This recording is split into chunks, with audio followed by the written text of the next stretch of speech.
Magandang araw po. Sana po'y nasa mabuti kayong kalagayan. Ako po ulit si Obet.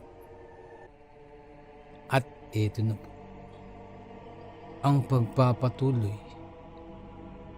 ng kwento ni Pinggoy. Ang balat kalabaw. Ikapitong tagpo. Pakinggan po natin.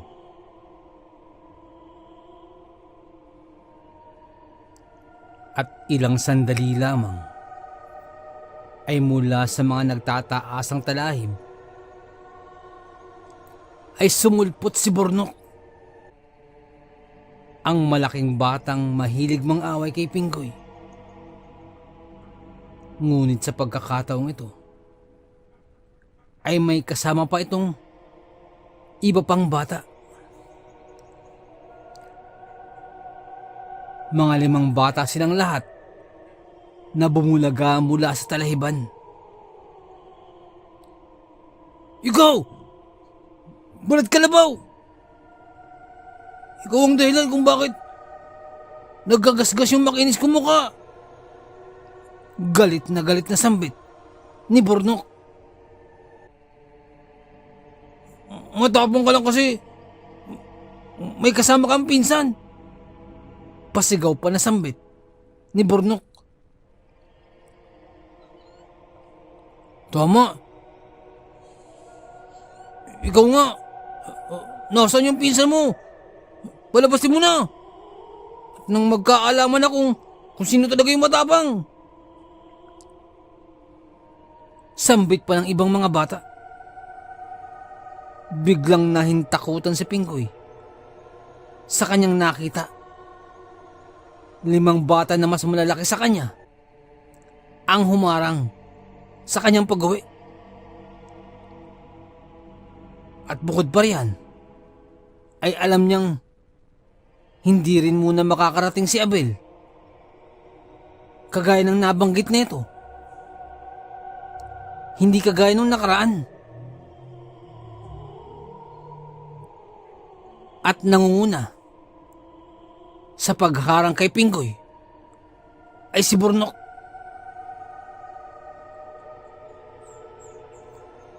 Pinapalagotok pa ni Bornok ang kanyang kamao habang dahan-dahang humahakbang patungo sa kinaroroonan ni Pinggoy. Hindi ba itinulak ako ng mayabang mong pinsan? Asan na siya? Tawagin mo siya! Sigaw pa ni Bornok. Oo nga. Ilabas mo yung mayabang mong pinsan. Bata, ilabas mo! Sigaw pa ng mga kasamahang bata ni Bornok. At hindi naman malaman ni Pinggoy kung ano ang kanyang isasagot. At tanging ang alaga niya lamang na si Kulas ang sumasagot. Sumasagot ito ng pagtahol na animoy nais ipagtanggol si Pinggoy mula sa mga api. Pagkalapit ni Bornok kay Pinggoy ay agad itinulak ni Bornok si Pinggoy ng pagkalakas-lakas at napatras si Pinggoy na halos napatilapon pa ito at dumaos-dos pa ang likuran nito sa lupa. Kahol ng kahol si Kulas matapos itulak ni Bornok si Pinggoy. At hindi na nakontento pa si Kulas sa pagkahol. At biglang sumugod si Kulas at sinakmal si Bornok sa kanyang paa. Subalit nakaiwas kaagad si Bornok at agad itong nakatalon. Walang yung aso ka! Sigaw ni Bornok. Subalit hindi tumigil si Kulas at hindi matanggap ng alagang aso na hindi maipagtanggol si Pinggoy. Tinakmang susugod muli ng sakmal si Kulas. Subalit sa pagkakataong ito, ay nakahawak na ng pamalo si Burnok. Isang putol na sanga ang nakuha nito at inaabangan ang pagsugod ng aso. At sumunod na pangyayari ay napabalikwas na lamang si Pinggoy mula sa lupa sapagkat narinig niya ang malakas na pag-iyak ni Kulas. Pagkatayo ni Pinggoy ay namulagat ang kanyang mga mata sapagkat nakahandusay na lamang sa lupa si Kulas at parang hindi na ito gumagalaw pa. At ilang sandali pa ay nanguha pa ng mga pamalo ang mga kasamahang bata ni Burnok at mukhang pagtutulungan ng mga batang ito na hampasin si Kulas. Biglang sumilakbo ang damdamin ni Pinggoy nang makita ang kanyang alagang aso at agad itong napatakbo sa kinaroroonan ni Kulas. At kaagad niyang ipinangharang ang kanyang katawan mula sa mga panghampas na mga bata. Biglang napatras ang mga batang naroroon sapagkat lahat ng kanilang mga hawak-hawak na kahoy na panghampas ay lahat ay mga nakawasak at naputo lang mga ito nang tumama ang mga ito sa likurang bahagi ni Pinggoy na kanyang sadyang sinalo. Naharangan ni Pinggoy ang mga hampas ng bata at tila hindi niya man lamang ito ininda. Subalit parang hindi na gumagalaw pa si Kulas. Mukhang naapuruhan ng aso nang hampasin ni Burnok.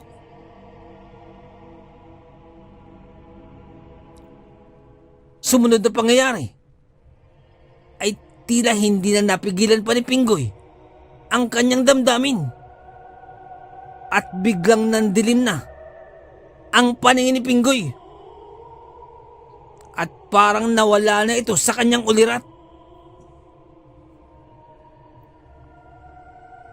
Mga sumunod na pangyayari ay natagpuan na lamang ni Pinggoy ang kanyang sarili. Naakap-akap si Kulas. At habang si Kulas naman ay ginagantihan siya ng pagdila sa kanyang muka. At saka pa lamang tila nahimasmasan si Pinggoy. Ang 5 bata naman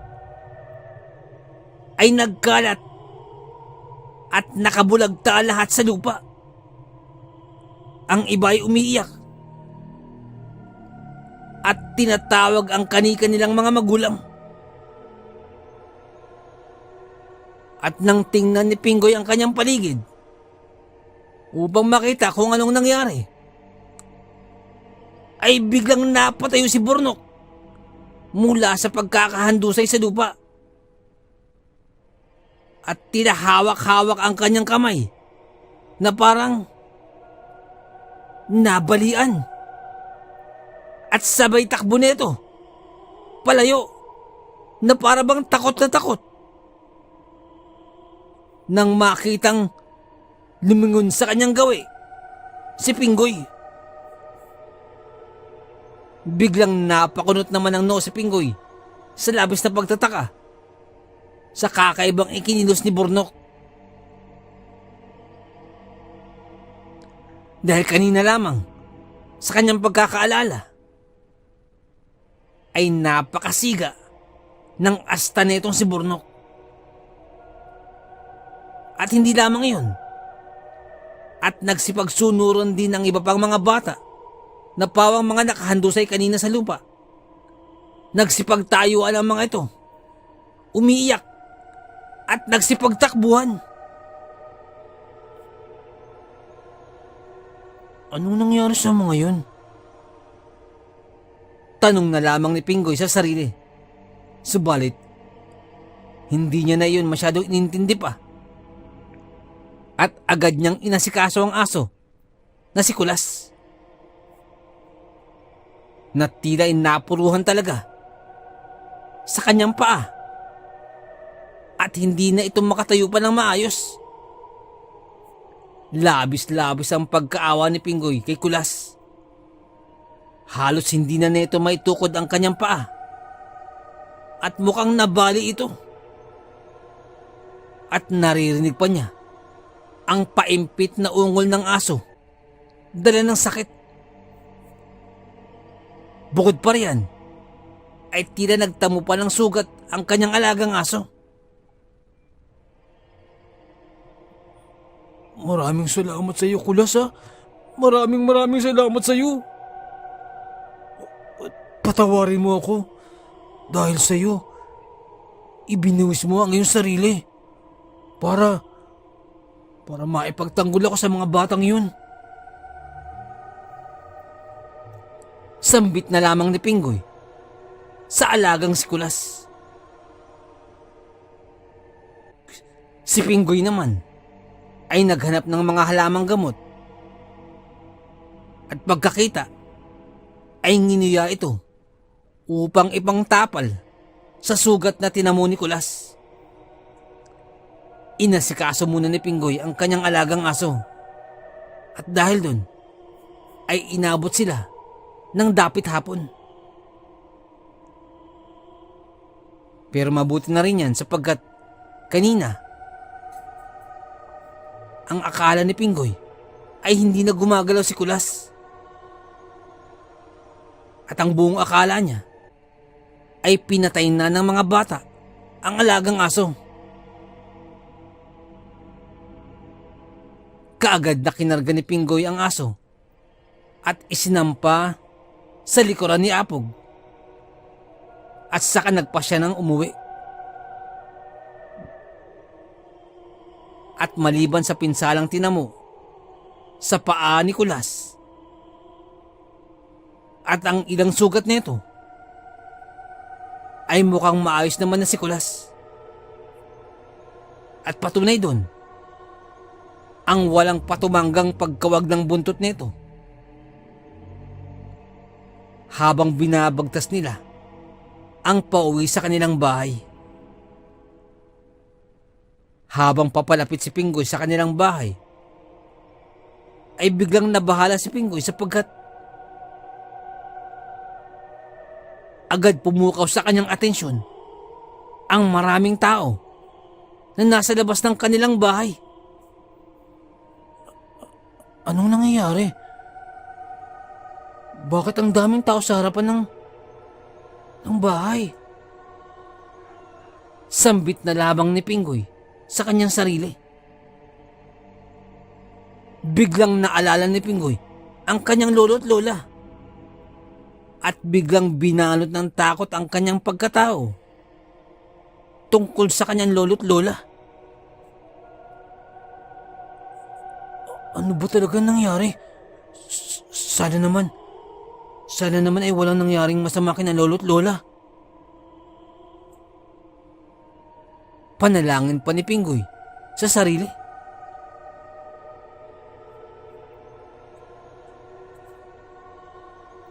At bukod pa riyan, ang isa sa pinaka-nakaagaw ng atensyon ni Pingoy nang makita ang kanilang kapitan del barrio, ang namumuno sa kanilang lugar, na nasa harapan ng kanilang bahay.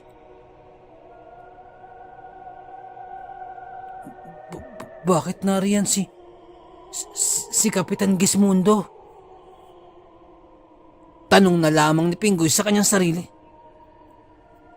Dahil dun, ay biglang nataranta si Pingoy.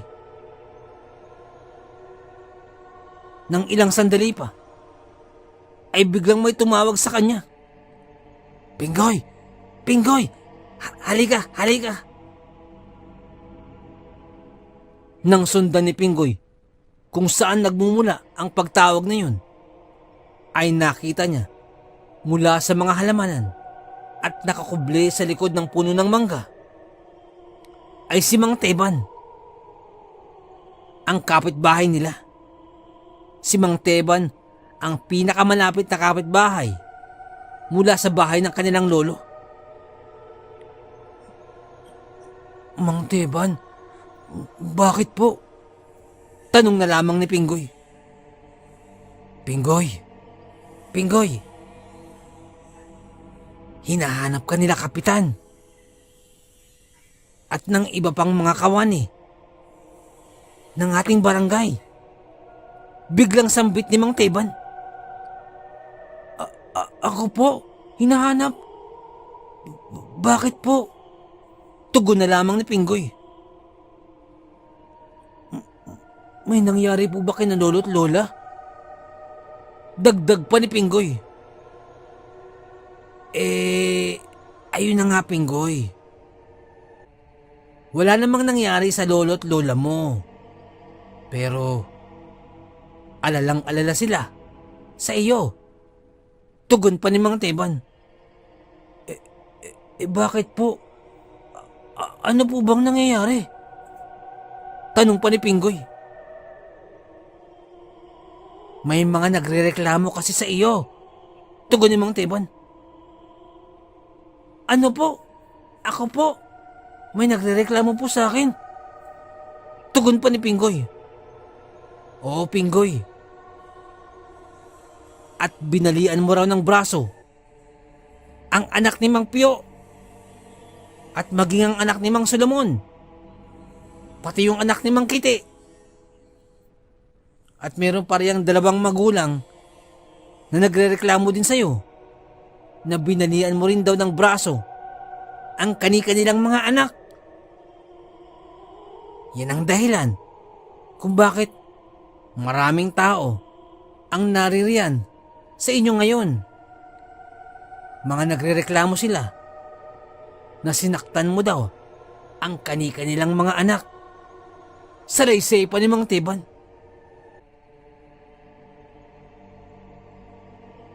Biglang napamulagat ang mga mata ni Pinggoy nang marinig ang sinabi ni Mang Teban.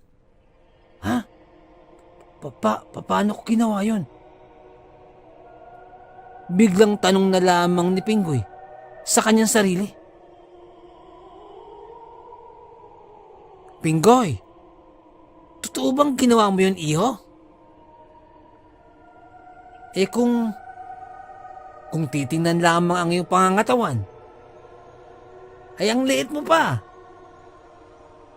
At higit ka pang mas maliit sa mga batang yun. Paano mo nagawa yun? Parang hindi naman ka panipaniwala. Parang hindi ka panipaniwala ang mga paratang sa iyo. Sambit na lamang ni Mang Teban.